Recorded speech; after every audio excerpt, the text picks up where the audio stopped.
Hey, welcome to Fantasy R&R. This is your host Ryan, and this is an episode of Trade Review. This is Fantasy with Rob and Ryan, Fantasy R&R. Okay, guys, we're all trying to make those last-minute trades before the deadline. This is going to be about a trade that happened in one of my leagues. It's an ESPN Keeper Dynasty League. There's 10 players in our starting roster, 2 flex positions, 9 guys on our bench, and then there's 1 available IR slot. So at any given time, 200 players from the league can be rostered and 20 players can be on your team. So what I want to talk about here is in a 200-man league, 200-player league, whether or not this trade is something that you deem fair, or it's not that crazy, or you think it's a good trade. Tell me who you think won this trade on either end of the deal. This is your trade review. The first thing I want to point out is the trade was for Christian McCaffrey. In return, the other team gets Ronald Jones and Darren Waller. As you can see, the team who had Christian McCaffrey obviously doesn't have him in the starting roster right now because McCaffrey's been hurt for 90% of the season. They've got Tom Brady, Derrick Henry, Mike Davis filling in, Tyler Lockett, Robbie Anderson, Hunter Henry, Will Fuller, Ezekiel Elliott, and the Chargers defense, plus Jason Sanders as their starting roster for the week. I'm going to ignore the benches for now. The team receiving McCaffrey has Kyler Murray, Miles Sanders, originally Ronald Jones, Chris Godwin, Christian Kirk, Travis Kelce, J.D. McKissick, Darren Waller, the Dolphins defense, and Justin Tucker in their starting roster. It's worth pointing out, this team is 5-5, trying to make a playoff push. The other team giving away McCaffrey is 4-6.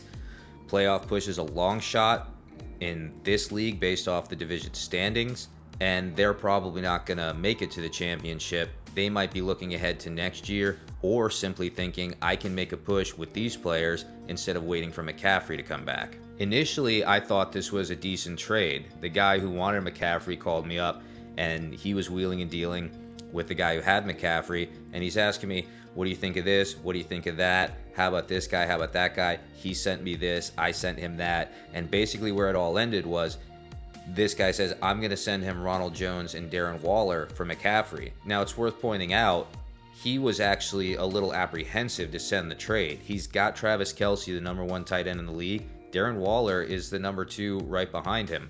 Ronald Jones just came off that crazy game.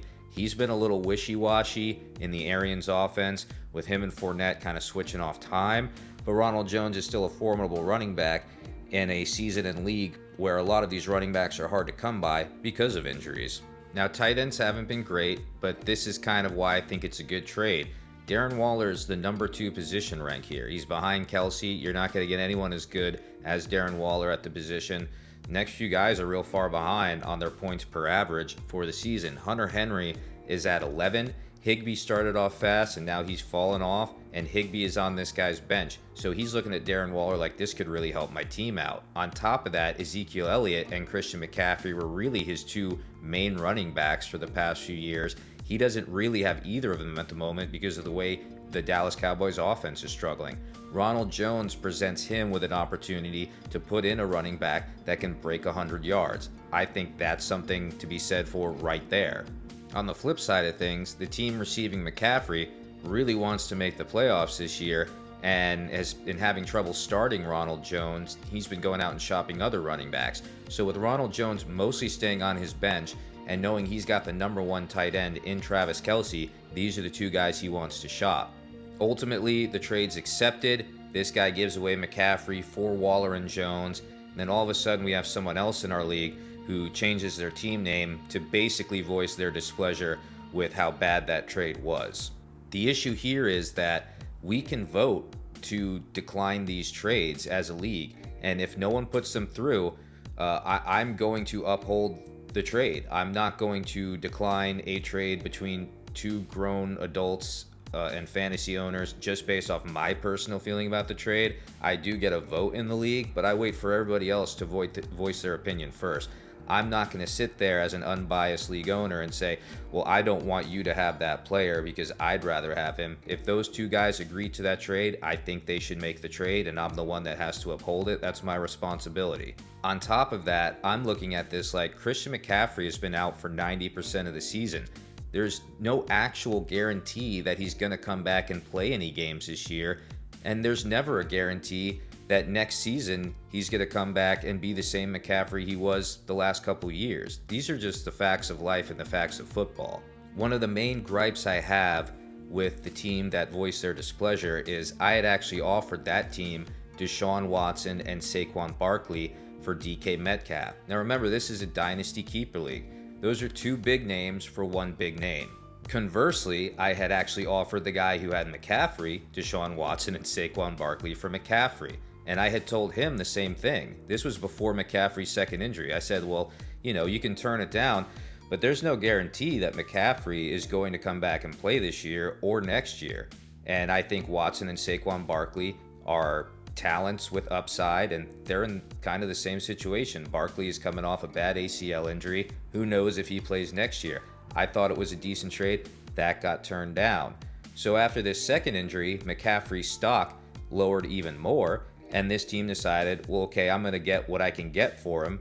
And this is what he settled on, Ronald Jones and Darren Waller. Now, I didn't voice my displeasure and say, well, I'm not going to put that trade through because you turned down Deshaun Watson and Saquon for him.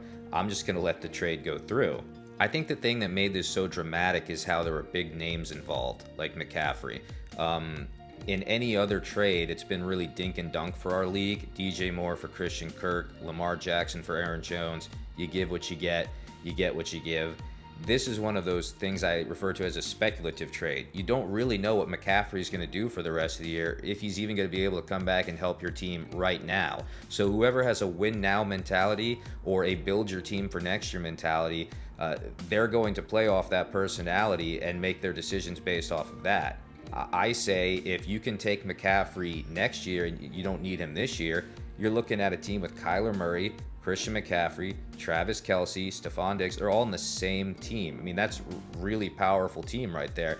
On the other side, the guy giving away McCaffrey, he's thinking to himself, well, now I finally have a steady tight end, and I've got a running back that I can use for the rest of the season, potentially in Ronald Jones. I think that's pretty much what a trade is all about. Both teams are thinking, should I do this? Should I not? That's what makes it a good trade. If you're having to sit there and decide if you're making a good trade or not, that's kind of what makes it a good trade. You're thinking about it because you don't realize at that moment whether or not you've given away too much. You got to wait for things to play out. So what I want to know is you guys in the comments, drop us a comment here. Let us know, what do you think about this trade? If this was your league and you were the league owner, would you just automatically decline it? Would everybody in your league be up in arms? If you had McCaffrey, would you give him away for Ronald Jones and Waller? If you had Ronald Jones and Waller, do you think giving them away for McCaffrey is too much? We want to hear these things from you in the comments. Let us know. And that's going to conclude this very short episode of Fantasy R&R. Thanks for joining me for this trade review. I'll see you tomorrow with Rob for our weekly preview. That was fantasy with Rob and